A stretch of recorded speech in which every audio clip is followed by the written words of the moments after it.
जिल्हा परिषद पुणे येथे निवडणुकीनंतर कामकाजासाठी पहिली जनरल बॉडी मीटिंग पार पडली। या मीटिंगमध्ये जुन्नर तालुक्यातील पश्चिम आदिवासी भागातील प्रश्न मांडताना माई लांडे आक्रमक होताना दिसून आल्या। वैयक्तिक लाभाच्या योजना बंद करू नका, वाढीव निधीची तरतूद करा, तसेच आदिवासी भागातील प्राथमिक आरोग्य केंद्रात साधी मलमपट्टी सुद्धा भेटत नाही, एवढी वाईट अवस्था आहे। साप व कुत्रे चावल्यानंतरची लस सुद्धा उपलब्ध नाही, आरोग्य सेवा कोलमडली आहे, हे सर्व मुद्दे त्यांनी मांडले।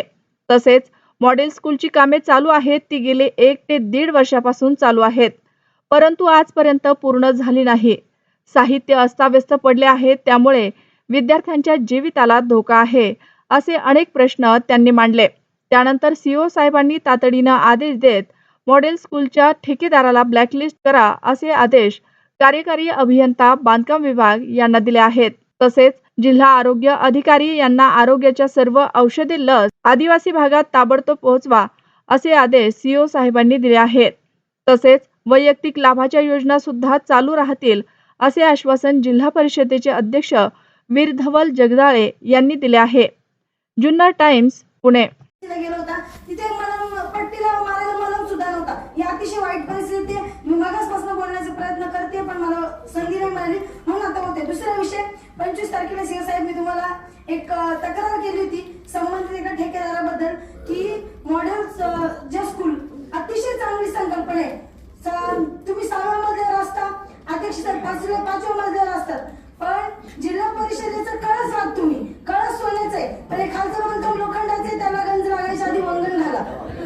त्यांच्या जागेवर मर्यादित ठेवा, आपण मांडीवर घेऊन बसू नये, अशी माझी विनंती आहे।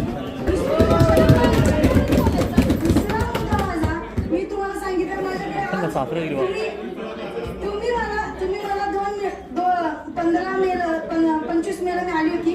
तुम्ही मला सांगितलेलं, तुम्ही अधिकाऱ्यांना फोन करून सुनावलं पण होतं की 16 तारखेला शाळा चालू झाली की मी उद्घाटनाला येणार। अजिबात काम अजूनही चालू झाले नाही, अजूनही अशी जशी तशी परिस्थिती। मी आजचे सुद्धा फोटो घेऊन आलेले।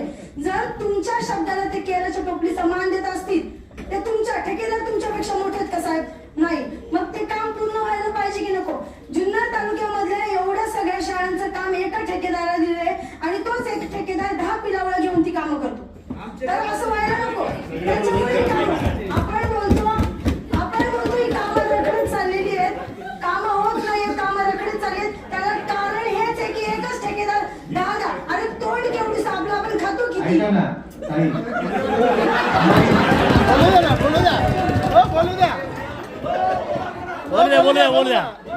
बोलू द्या सावधी।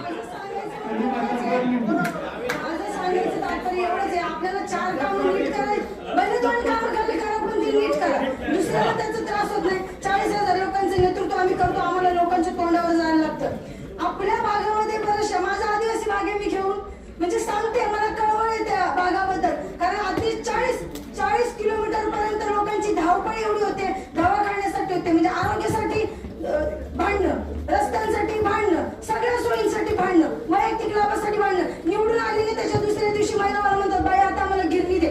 इथं आल्यावर अशी परिस्थिती कळते की निधीच कमी होतो। निधीची तरतूद सुद्धा जास्त झाली पाहिजे वैयक्तिक लाभासाठी, एवढी विनंती मी करते। बोलण्याने काही खरं म्हणजे तुमचे सासरे सन्माननीय देवरामजी लांडे यांनी त्यांचा अध्यक्ष पदाचा काळ केवढा मोठा गाजवला होता, आणि माझ्या माहितीप्रमाणे त्यांनी बराचसा आम्ही ते धरून काढलेला आहे। त्यांची सून उभी आहे इथं, ऐका, 4 दिवसापूर्वी 8 दिवसापूर्वी आपलं बोलणं झालं। तिथं ज्या ज्या काही योजना ह्याच्यात राबवायचे तुमच्या आदिवासी विकास योजनेतून, त्याच्या संदर्भात तुम्हाला सूचना केलेली आहे, आणि ही सूचना करून तुमच्या ज्या काही सूचना आहेत त्या आपण सगळ्या स्वीकारलेल्या आहेत। आता जितका आपण सार्वजनिक विकासावर भर देतो, तेवढा आपण वैयक्तिक लाभावर सुद्धा द्यावा। कारण माझ्या आदिवासी भागामध्ये मी जी तळमळ पाहिलेली आहे की एक सर्वसामान्य महिला एका पिठाच्या गिरणीसाठी तिला जुन्नर पर्यंत 20 ते 25 किलोमीटर प्रवास करून यायला लागतोय। तर ही बाब माझे सांगणं एवढंच आहे सभागृहामध्ये की कोणतीही योजना एकतर बंद करू नये, ज्या योजना पूर्ववत चालू आहेत त्या चालू राहाव्या। मुळात म्हणजे आर्थिक निधीची तरतूद करण्यात यावी। माझा 2 वर्षाचं लेकरू ठेवून मी 100 किलोमीटर इथपर्यंत येते, माझा घसा मोकळा करायला बिलकुल नाही.